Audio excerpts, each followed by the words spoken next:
Hello and welcome to Car Dealer Live. My name is James Batchelor and thank you very much for joining us, these live broadcasts on the Car Dealer Magazine YouTube channel. Now today we've got a great show because we're talking about classic cars, we're talking about replicas, we're talking about American muscle cars.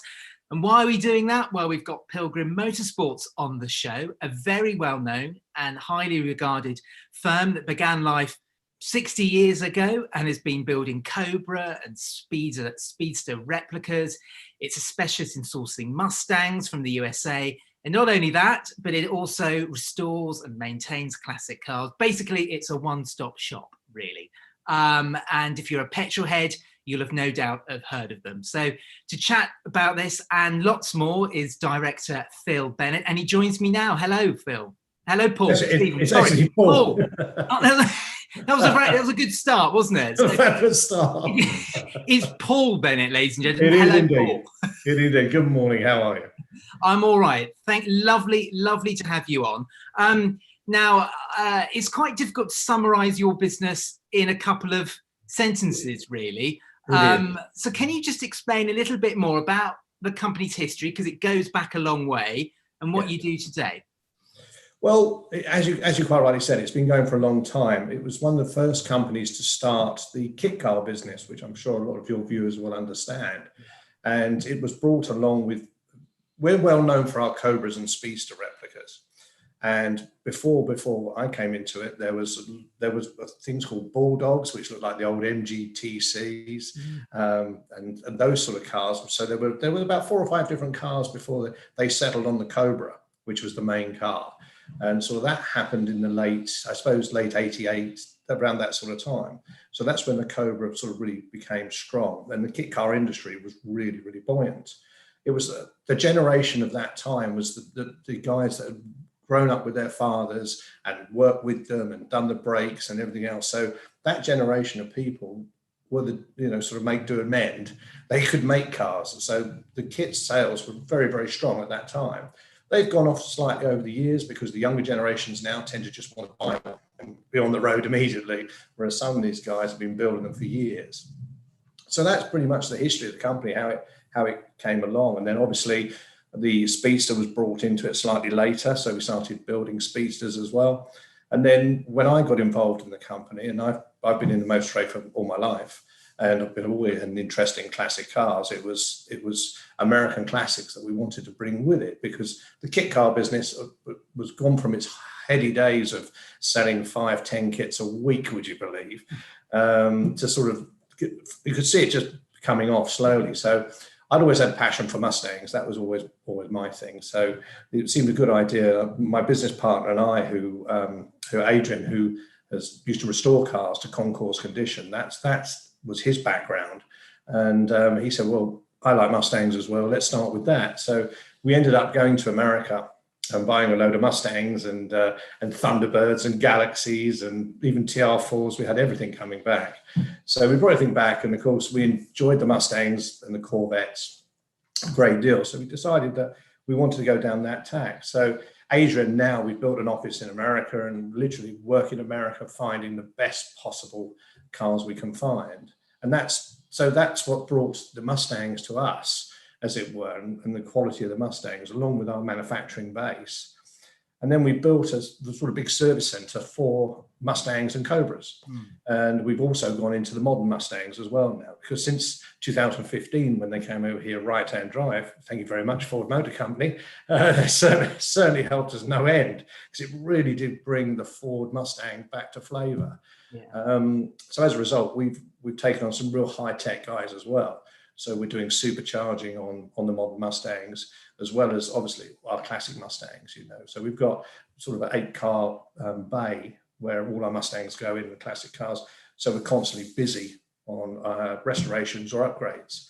So we have that going on. We've built a body shop in the factory as well. So we've got ovens in the body shop, so we can control the paint side of things.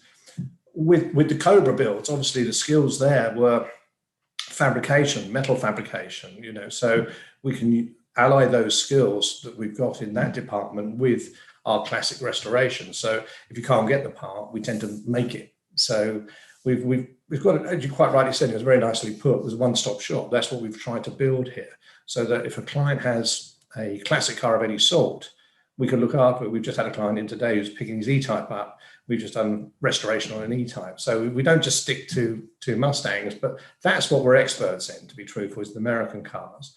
But we have a lot of other, we've got Triumph Stags down there. We've got all sorts of bits and pieces, which is great fun, because every day I come into work, there's something new sitting down there. It's not the same old that I was used to in a former life, you know. So, Yeah.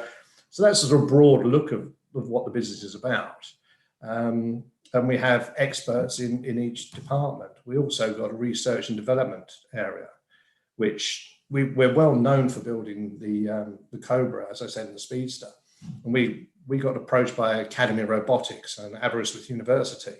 They wanted us to build a chassis and body of a pod, they called it, which is, I'm sure you will all see it very soon, because it's just about to go out into the real world. I think it's had its first demonstration in Hounslow in London last week, and it is something that looks like it should be on the moon. And we've got research and development guys that we had to sort of electrify it and build our own chassis. And so we go from the sort of the old school Cobras all the way up to state of the art, and it really is state of the art. I can't take any credit for the genius bits inside that make it drive itself, but we can take credit that we've actually built the car and made it available for them. And it literally does look like a bug. It's quite an exciting thing to see. If anyone wants to look it up, Academy of Robotics Cargo, KRRGO, it's something that's quite special that we're very proud to be part of, because it's something that we're the first company, I think, pretty much certainly in this country, if not in Europe, that have got it to get past British standards. So it's had its testing, it's got a registration number, et cetera, and it is literally out on the road being tested as we speak. So that's been good fun. And we've had TV crews from Japan and China and America and everything else down here taking photographs on it and asking me questions which I can't answer. So we've got a lot going on here, and it is a matter of spinning a lot of plates, but it seems to be going well. Yeah. Well, there's just so much to talk about, and I'll take things in steps. So I just want to talk a little bit about the replica market. Now, it's quite a British thing, this, isn't it? And very much so. Why do you think people are so interested in them? Is it purely because people have got a dream of owning a Cobra or a Porsche Speedster or whatever, and they can't quite afford it, and they want to have the next best thing? Is it as simple as that? What do you think the appeal is? I think there's a very good analogy. I think that is pretty much correct. The situation does tend to be is that I grew up with a Cobra on my wall.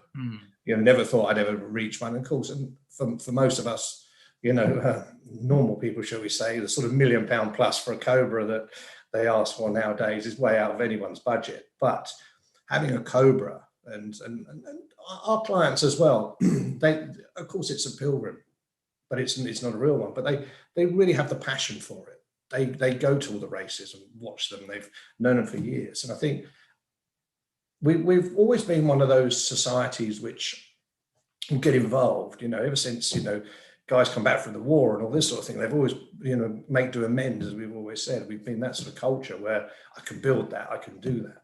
And I think over the years, that's why the kit car industry got very busy. There's a few firms like us that are very few that are actually still going, and other people have come into the market. But I think it is that point you make. Do you look at Porsche Speedster, and nowadays you look at that and think, well, that's £250,000-300,000 £300,000. But they can get one that literally, with respect to all those people that own that particular car, a replica is going to drive better because it's on modern running gear within reason.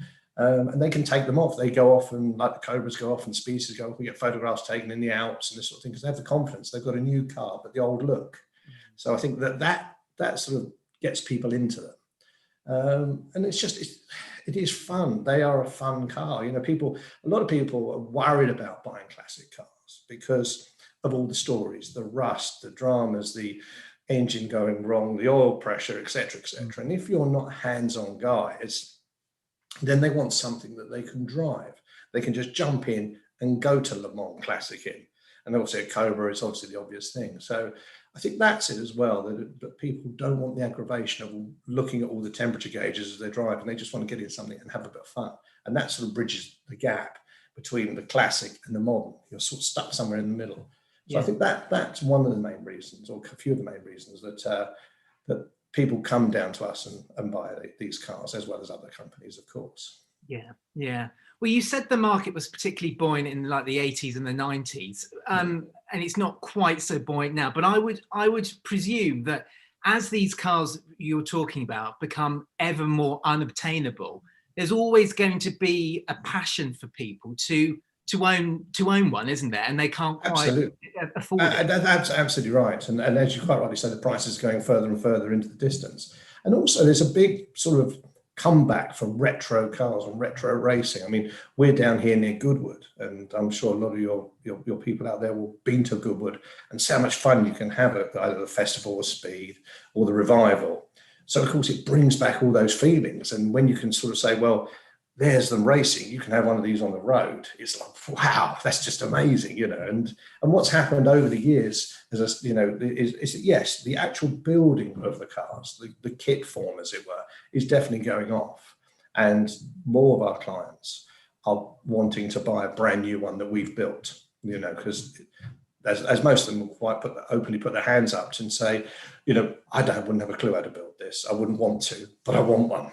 And it's, you know, and they just pretty much write the check out, but they love it because they can choose the colors and the leather interiors and what wheels they want, exhaust pipes, etc. So we're busy on manufacturing side, but the kits just plod along. And obviously we've got thousands that we've built out there, and kits will be sent out. So we have quite a big parts business, which is constantly sending parts out. You'd be amazed where they end up. You know, people ringing up from all over the place. I mean, Germany is huge and France is huge for our cars. But further afield as well, we've had people from Morocco and all sorts of things wanting parts. So there's quite a nice little business. I wouldn't say, you know, we're going to get super rich out of the parts business, but it's always constant cash flow coming in, which is great. But no, most people nowadays want to just buy one. Yeah, yeah. And I would imagine there is a wide spectrum of buyers. I mean, right from people who, you know, they want the correct paint shade, they want the correct wheels and trim, they want it to look like the car it's supposed to represent, right to other people who they got flashy paint jobs and they want their car to look quite different to the original. I bet that's so true. That's so true. You know, we literally have some guys who want it matte black. They want everything blacked out. They want black exhaust down the side. And then we have other guys that, as you quite rightly say, you know, we do fantastic paint jobs for them. They want a modern Ford color or BMW color that they like, which is great. I mean, that's what it's about. It's about having fun with these cars, you know. And as you quite rightly say, these guys come into me and say, Paul, I've always wanted this. We're doing one at the moment we're building, which is being done in the Golf colors. So of course there's the light blue with the orange stripe. It looks fantastic, you know. And this is what this guy's passion was. He said, you know, I remember him sitting here. Do you think you could do it in the Golf color? I said, of course we can do anything you like. He was absolutely bowled over by it. So this is what I've always wanted.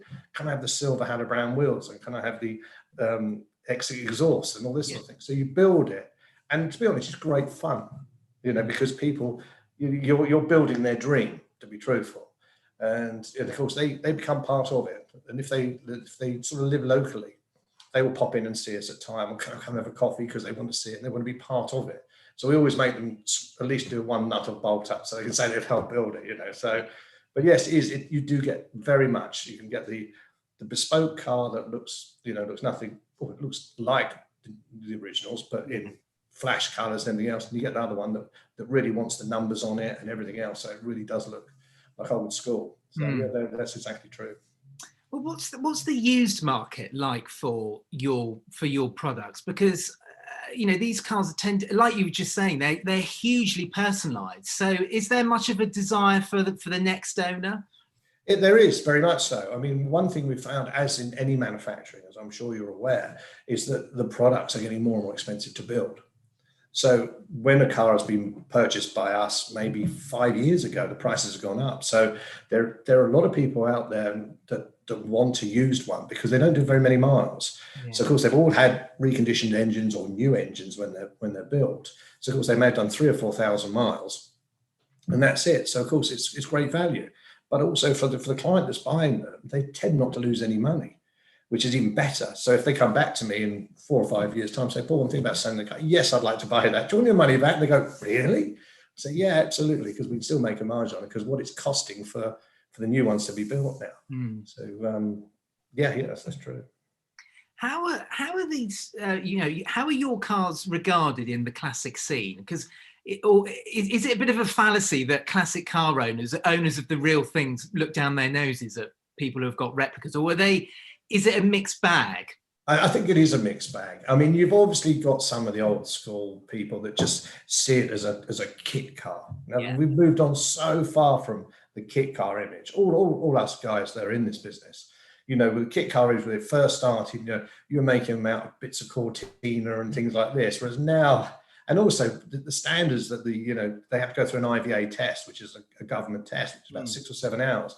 And over the years, the IVA has made it harder and harder and harder, which truthfully, it's safer and safer and safer. So the design and everything else has to grow with it.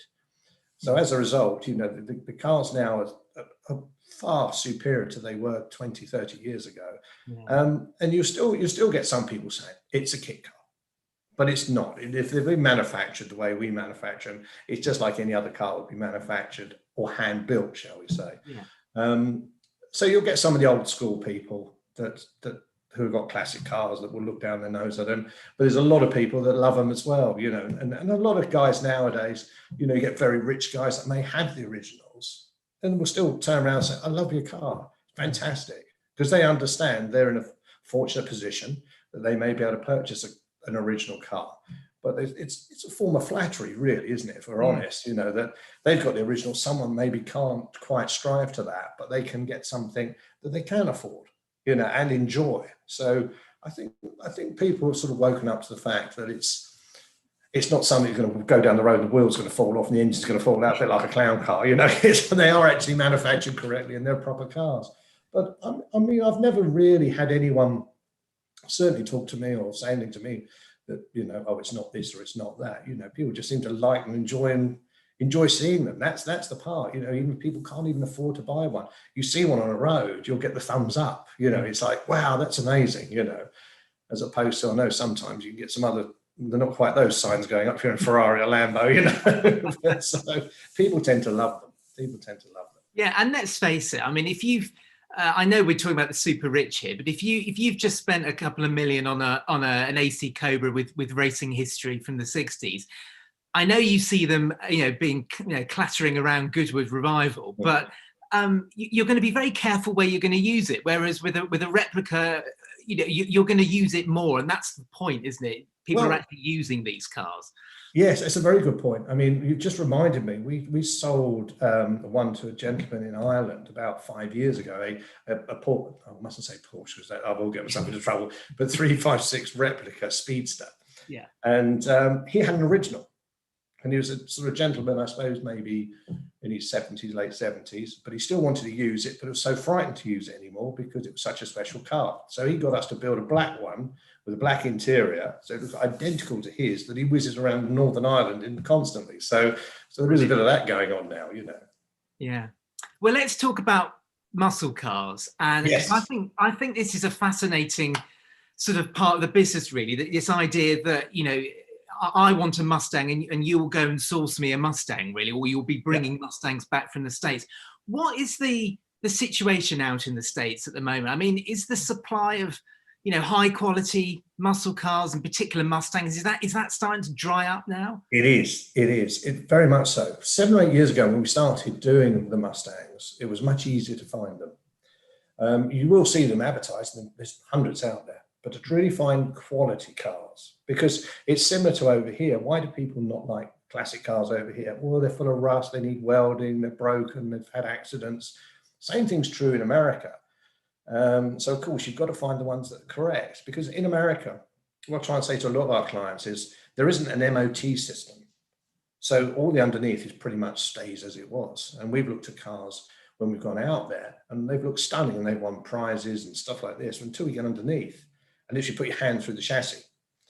So that's the problem. They all look beautiful. And we made a pact about 5 years ago, whereas I said to Adrian, right, we've got to set up an office over there. You're going to have to go out there because he's the one who my business partner who had the experience in restoration and building cars to Concord standard. So he had the job of going over there, setting up an office and house, et cetera, and driving around the warmer parts of America, which I may have got the wrong end of the stick actually in this deal the more I think about it, but to try to find these Mustangs. And we used to buy, I suppose, 1 in 5, and now it's gone out to 1 in 9. Oh, wow. And of course, what people really don't understand is the distances that he has to travel. I mean, we're based in Scottsdale in Arizona, and we're traveling to Southern California, some Northern California, New Mexico, Nevada. So it is the warm states that we really do aim for. And of course, you have to be a little bit careful because people say, oh, it's come from California, cars will be fantastic. But it may have spent 20 or 30 years in New York with all the snow and the ice and everything else. And as I said to you, without MOT or proper looking after, the underneath is as rotten as any 1960s car that may be stuck over here. So you sometimes, and I feel sorry for him, sometimes I'll be on the phone to him and say, yeah, I've been going 5 hours going to look at this car, get there, and it looked fabulous, but underneath, rotten as a pear.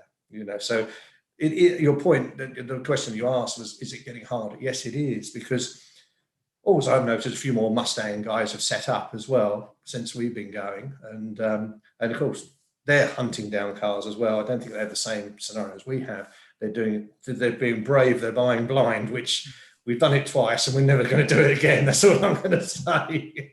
Those cars had to be sent off to auction, but so it is getting harder to find, and also the American sort of retro market has really started to get strong because, like for example, today, as I said, we've got a beautiful E-Type we've just restored. Now that car's £100,000 plus, minimum.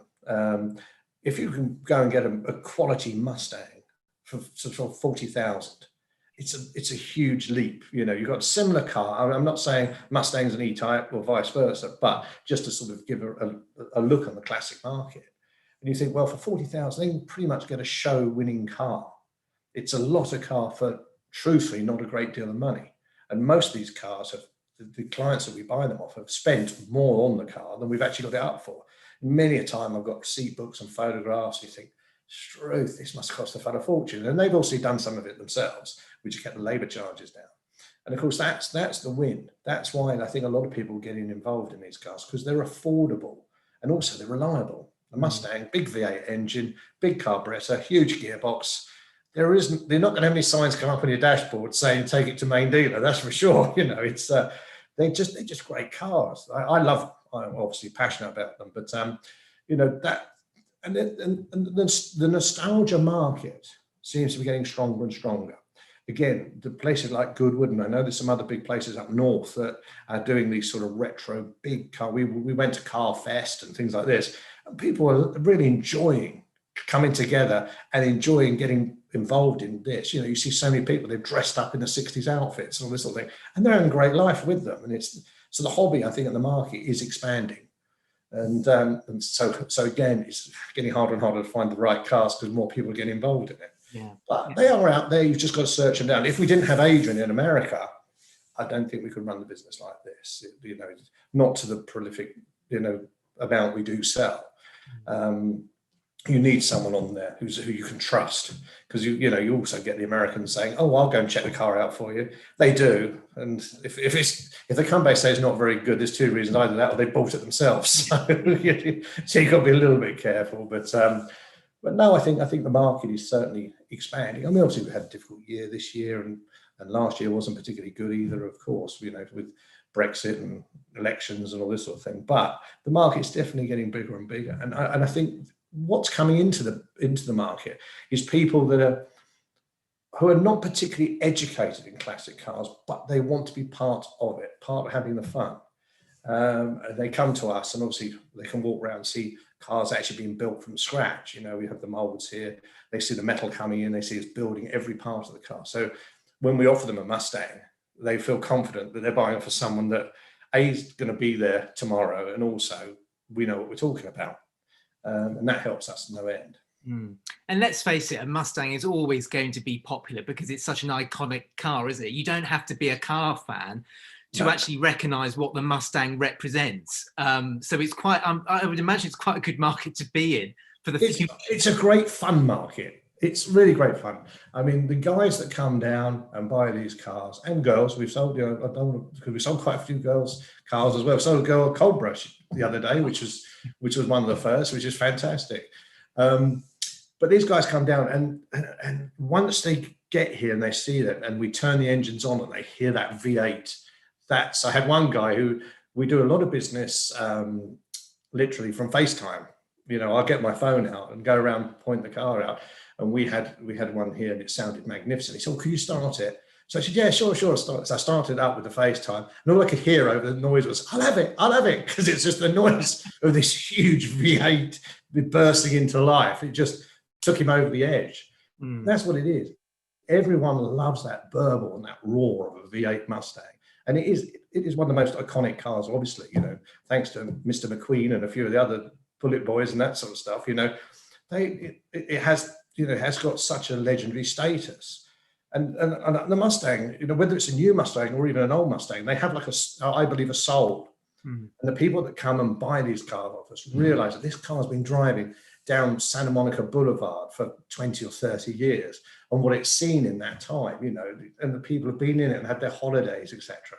And that's what people buy into, and quite rightly so, because that's what the part we enjoy about it. Adrian goes out there, he finds all the history, finds out who had it, how long they've had it, who they bought it from. We bought a little while ago our first ever one owner car, and bought it, bless her, off the lady that owned it from new, 87. Wow. She's 87 years old, and she only sold it because her granddaughter was getting married. They needed the money, but no, she was delighted. So there are cars out there, and that's the whole thing. Is people have passion. If they hear about the history that's gone with this car, you know, they completely buy into it, because they're just part of the chapter. They may not have it for the next 50 years, but these cars are that good. They go on for 50 or 60, 70 years. And they may only have it for 10 years, but they're part of that chapter, that life of the car. So when I say it's got a soul, that's what I sort of mean about it. And that's how people feel about it. They all name them. They all get named, you know, by the new owners. You know, all sorts of names they get given. And you'll find that with the Mustangs, I'm sure some of the main dealers will back me up on this, that people buy the modern cars, but they want to upgrade them. They want to do this. They want bonnets. They want spoilers. They want wheels. You know, and these are guys that may be in their 40s, 50s, 60s, are reliving that fun of sort of hot rodding a new car. Now, if you went into BMW maybe, or Mercedes, I don't think there's that same feeling. Don't get me wrong. I love those cars. Some BMs, we all do. But I don't think there's so much of like, oh, I want to get a supercharger put on it, or I want to put the bigger wheels or the body kit or whatever, everything else. And of course, as a result, we get a lot of that. And of course, we get a lot of guys that come in with the modern Mustangs, see a classic, oh, I've got to have that. I've got to have this in the garage. So, and vice versa. Yeah. So we get the other way around. They go and buy a modern one as well. And then after they bought a classic. And so I think, you know, that's where we're lucky with the Mustangs and the Cobras. They fit really well together. I mean, obviously everyone comes down here and says, oh, it's like Carroll Shelby's place. It must be, you know, you're building Cobras and you've got Mustangs, you know, and we've got big pictures of Carroll Shelby everywhere, because obviously Shelby to us is obviously a legend, absolute legend. Unfortunately, I never got to meet the man, but, you know, we have got pictures and autograph signage all around the place about him, because he's the man that really started it all where we are. Well, obviously not the Mustang, but he took over the Mustang, you know, and started racing those. So again, helped build the legend, you know. Yeah. So so that's pretty much where we're at. Yeah. So can you envisage any problems in the future in terms of whatever? I don't know whether Brexit or trade deals come into it, but could it be difficult to actually start importing cars into the UK, do you think? I think our relationship with America is a strong one. And, you know, I can't foresee there being a great deal of a change. I mean, if there is, I think, like any business, you just have to maneuver. You know, it's no good saying, you know, I can't do this. I won't be able to do this. For example, with Brexit, we sell a lot of Mustangs to France, Spain, Germany. You know, they fly over and take them back. You have to think, well, what will be. You know, maybe we have to look at the situation and think, well, from a profit margin point of view, we may not be earning quite as much. And we might have to charge a little bit more and sort of bridge the gap somewhere along the line. I think I and the rest of the business have looked to the point where we've got to go at this positively. We can't think, oh, woe is me. If tariffs do go on to cars being imported, we just have to work with it. Lucky enough, we have got quite a few aspects of our business. So if one does go quiet, if that plate's not spinning quite so well, the others are going okay, that's fine. But I don't foresee too much of an issue. There may be with Brexit. Obviously, they're talking maybe putting a percentage on or whatever. I can't see they'd put 20% on. They maybe 10%, something like that, hopefully 5%, which we can work with. Because, people that want the correct car, we tend to sell to the guys that are quite affluent and they just want the right car.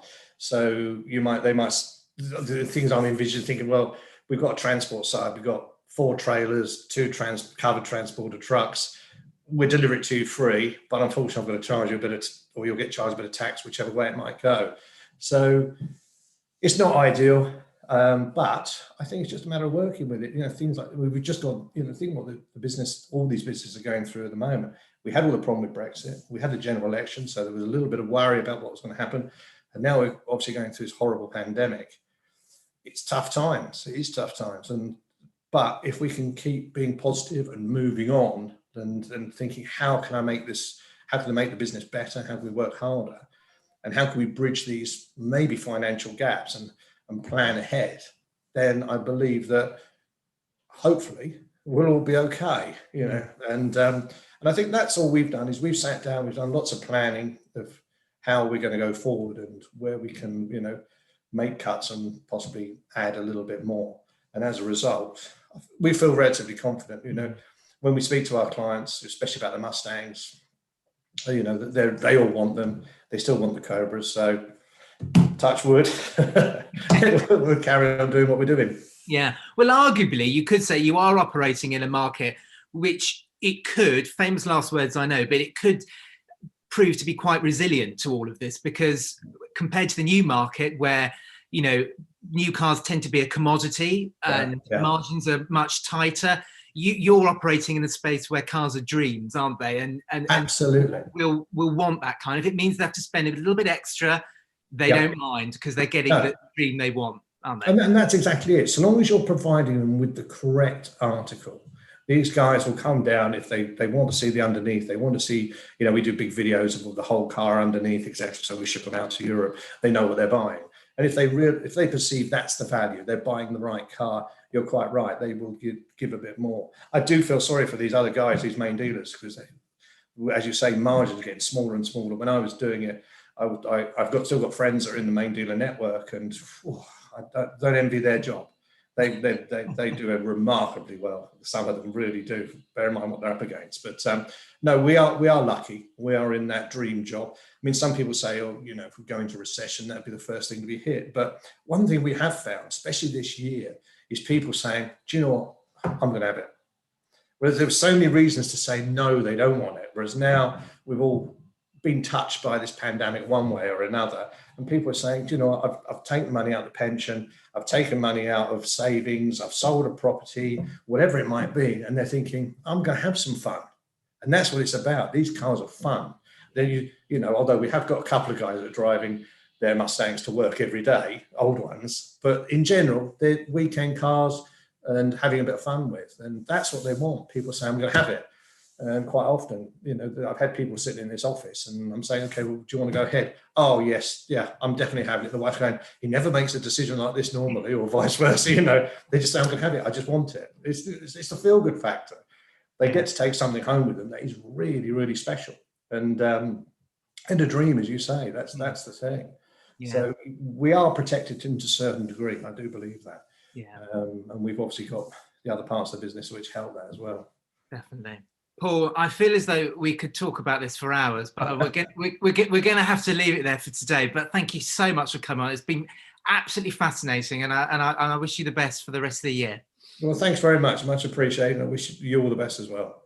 Fantastic. Okay. Well, if you'd like to be involved in a Car Dealer Live just like this one, then please do email me, james.batchelor@blackballmedia.co.uk. But until next time, thanks very much for watching, and bye-bye.